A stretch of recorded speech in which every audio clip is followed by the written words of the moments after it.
Hola, buenas tardes. Lo que vamos a hacer es desarrollar brevemente lo que sería la segunda parte del repartido que envié de la unidad temática 1. Lo último que habíamos quedado era la relación que tenía la administración con las distintas ciencias y disciplinas que existen. La administración se apoya en ellas, como por ejemplo en la sociología, en la matemática, en la psicología, para poder desarrollar su propia teoría. En el material que les mandé está bien explicado y esquematizado cuál es el tipo de relación, cuáles son y con qué disciplinas son. Otro tema grande de esta unidad temática 1 es el enfoque de sistemas. El enfoque de sistemas es una teoría que no se aplica solo a la administración. En realidad es una teoría que está comprobada científicamente que sirve, por eso se aplica, lo usan muchas ciencias y la administración no quedó ajena al uso de esta teoría, ya que la administración ve a la organización, que es su campo de acción, como un sistema social. Básicamente, un sistema es un conjunto de elementos que interactúan entre sí y tiene determinadas características. Un sistema siempre tiene un objetivo, por eso se forman, por eso se crean. También a todo sistema, cualquier estímulo que se dé en alguna de las partes o elementos del mismo, afecta a todas las partes porque es como un conjunto que se vincula cada parte y cada elemento entre sí, no es que trabajan o se desarrollan aisladamente. Otra característica es la entropía. ¿Qué pasa? A veces se puede ir generando con el mismo desarrollo de la actividad del sistema ciertos desgastes, pero para eso tenemos esta otra característica que es la posibilidad que tienen los sistemas de adaptabilidad. Se adaptan al medio para continuar subsistiendo. Y la última, que es la equifinidad, básicamente se refiere a los sistemas de seres vivos, que lo que implica es que no importa el camino que sigan, siempre van a llegar a los mismos resultados. Luego podemos ver una infinidad de clasificación de los sistemas. Básicamente en el repartido ustedes van a tener la explicación de cada uno de ellos. Yo acá básicamente estoy mencionando los naturales, los abiertos y los cerrados. Los naturales, hay un sistema natural que ustedes conocen desde que van a la escuela. Y ese es el ecosistema. Desde que estamos en la escuela nos hablan del ecosistema, de la fauna y la flora. ¿Tá? Bueno, ahí podemos tener la primera clasificación. Los abiertos, hablamos de las organizaciones, en el caso de la administración. Hay una infinidad de sistemas abiertos. ¿Pero por qué decimos que las organizaciones son sistemas abiertos? Porque están en constante interacción con el medio. Hay otros que son cerrados, hay otros que son permanentes, otros que son temporales. Hay una infinidad de clasificaciones. Lo que sí tienen que tener claro es cuáles son esas clasificaciones y en cuál podemos establecer a las organizaciones, es decir, en los sistemas abiertos.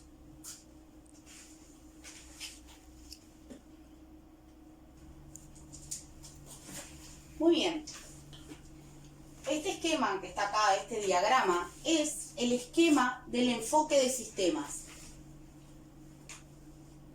Si yo tengo, por ejemplo, una organización, supongan que este es el diagrama del enfoque de sistemas de una organización. Yo tengo distintas partes. Primero voy a tener el ambiente, que es el medio ambiente en donde la organización desarrolla su actividad.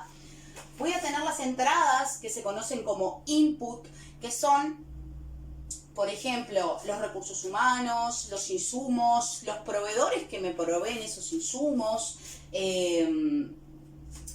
los recursos financieros, materiales, información. Esas son mis entradas. Eso me conlleva al proceso. El proceso es donde se transforman todas estas entradas, es la transformación de las entradas y obtengo las salidas. Las salidas tengo los productos, los servicios, los clientes, información, la venta, dinero. Eso es todo lo que me generan esas salidas. Y van ¿a dónde? Al ambiente donde la organización desarrolla su actividad. Y todo lo que sale se vuelve a transformar en una entrada. Voy a dar un ejemplo claro. Supónganse que esto es una empresa que hace zapatos. Bien. Y esta temporada está haciendo zapatos color verde. Entonces, mis entradas, ¿cuáles van a ser? Primero que nada, el personal para poder trabajar.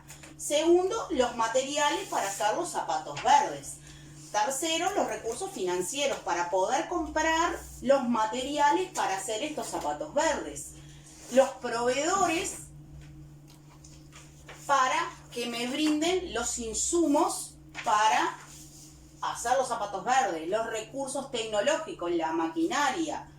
Todo eso ingresa al sistema de transformación, al proceso de transformación. Ahí va a estar el corte, el molde, el armado. Y después voy a tener el zapato terminado. Voy a tener en las salidas el producto, el cliente, la opinión del cliente. El zapato me gustó, no me gustó, podría ser más bajo, podrían hacer con taco alto y con taco bajo, podían hacerlos en punta. No, toda esa información vuelve hacia acá, porque supónganse en que al cliente no le gustó el zapato verde que yo hice, inmediatamente tengo que cambiar lo que estoy produciendo para mantenerme en el mercado. A eso, a la información que se obtiene del ambiente cuando salen, se le conoce como retroalimentación. Y este es el esquema del enfoque de sistemas que se usa en la administración y en otras ciencias. Las partes son el ambiente, los inputs, que son las entradas, es lo que le da el arranque, la transformación o el proceso de transformación, los outputs, que son las salidas, el mismo ambiente y la retroalimentación.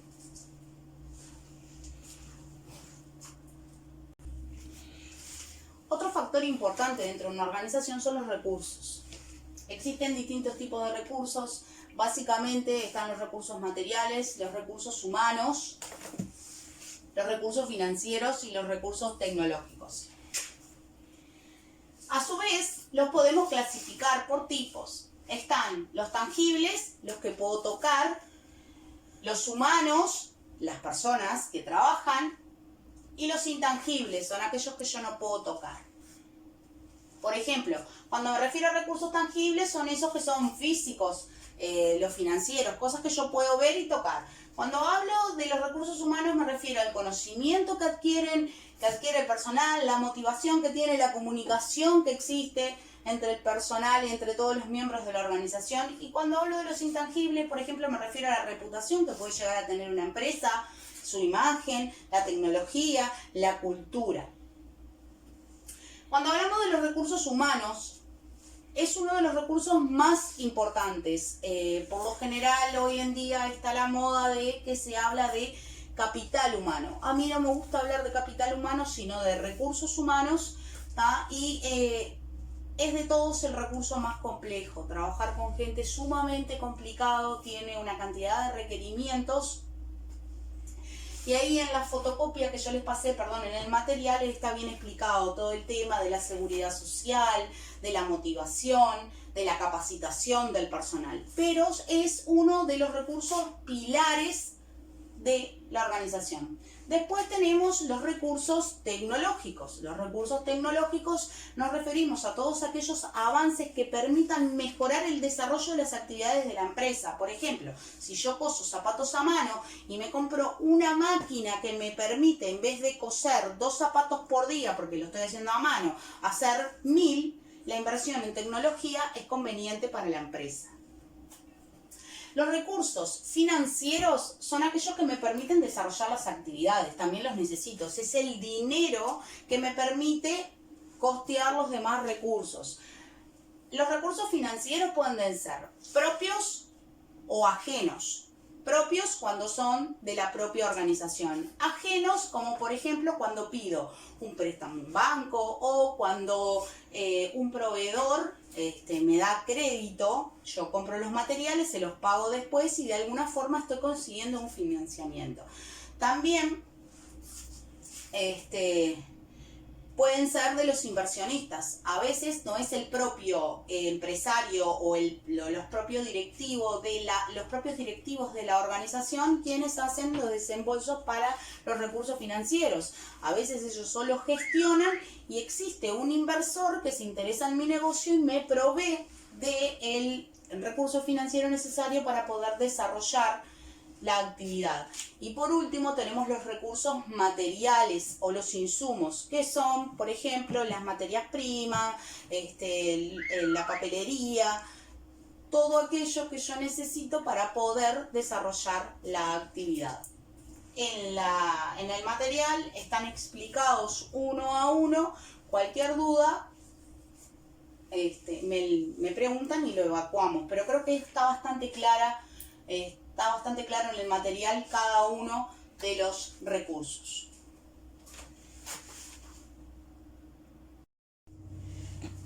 La última parte de esta unidad refiere a la comunicación. La comunicación es sumamente importante dentro de una organización, dado que permite la circulación de información dentro de la misma. La comunicación me permite comunicarle a todos los miembros, transmitirle a todos los miembros de la organización los objetivos de la organización, las políticas de la organización, los procedimientos y así lograr alcanzar todas nuestras metas. Para la comunicación existe una serie de componentes que siempre tienen que respetarse. Tenemos al emisor, que es quien emite la comunicación, el receptor, quien la recibe, el mensaje que puede ser codificado o no, puede ser escrito, hablado, dibujado, el canal. Cuando hablo del canal de la comunicación me refiero al medio mediante el cual se hace. Puede ser artificial, por ejemplo escrito, dibujado, o puede ser natural, hablado. Cuando hablamos de código me refiero al lenguaje. Por ejemplo, nosotros hablamos en español, pero hay otro tipo de lenguaje. Tenemos el Morse, por ejemplo. Depende.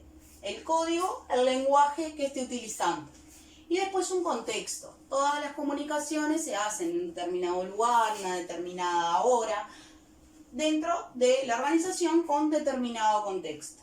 ¿Cuáles son las características de la comunicación? Es importante que la comunicación sea oportuna.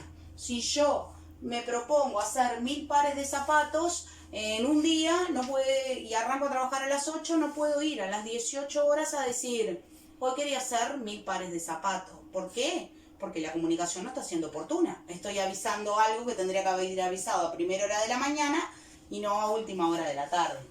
Debe ser relevante. Por ejemplo, si yo digo a las 8 de la mañana que voy a hacer 1000 pares de zapatos y doy otra comunicación, por ejemplo, que el sábado hay una comida por los 100 años de la empresa, la de los 100 años de la empresa, la comida no es algo relevante al momento. O sea, no está siendo oportuna ni relevante. Debe ser comprensible. El emisor debe de encontrar la forma adecuada de transmitir ordenada y claramente el mensaje. El receptor debe comprender lo que yo le estoy pidiendo. Debe ser confiable, debe ser íntegra. En el material está bien explicado en un esquema, es más, lo tengo acá.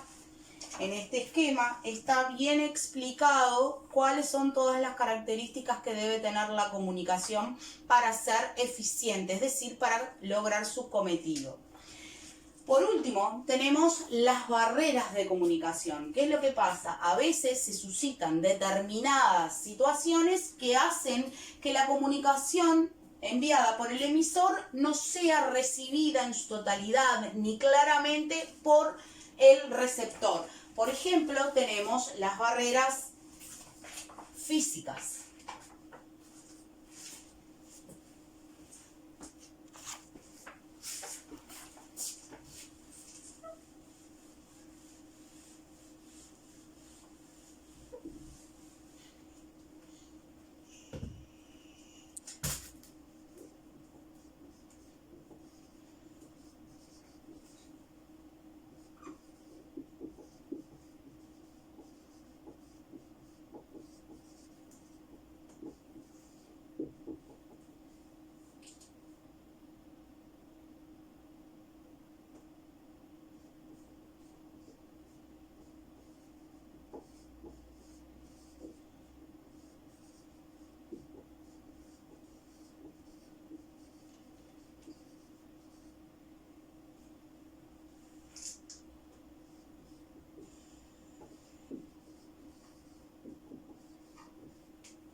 barreras físicas son aquellas que se dan básicamente por los ruidos del ambiente. Por ejemplo, si hago una conferencia en donde no tengo micrófono, no hay buena acústica y tengo a 300 personas que están meta a conversar. O estoy haciendo una conferencia con todas las condiciones, pero al lado están arreglando la calle.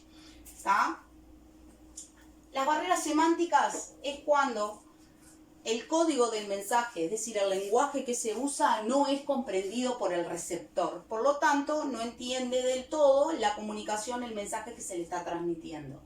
Las fisiológicas dependen de problemas fisiológicos que tiene el receptor. Por ejemplo, yo tengo un tono de voz que hablo bajo, ¿tá? Y tengo una persona que tiene problemas auditivos y no me escucha, me dice que sí, no me pide que aumente el volumen, por ejemplo. Y las barreras administrativas son, por ejemplo, cuando, supónganse que una empresa está haciendo una producción para hacer una exportación y le comunicaron del sector operaciones que la importación se hacía dentro de 3 semanas. Supónganse que hubo un error administrativo y la importación en realidad es este viernes. Ahí tenemos una barrera administrativa. Por acá estaríamos terminando esta unidad 1 inmediatamente y vamos a comenzar con los autores. Vamos a ver a Fayol para arrancar, Taylor, Mayo y Calidad Total y Durkheim va a ser los autores que vamos a ver. Lo vamos a estar trabajando hasta el mes de la primer quincena de junio. Vamos a estar trabajando con los autores y ustedes van a tener que hacer una carpeta de Henry Ford, pero les voy a pasar todos los datos bien por el WhatsApp. Cualquier duda de estos chiquilines, no duden en preguntar y se va a enviar un práctico para dar cierre a esta unidad.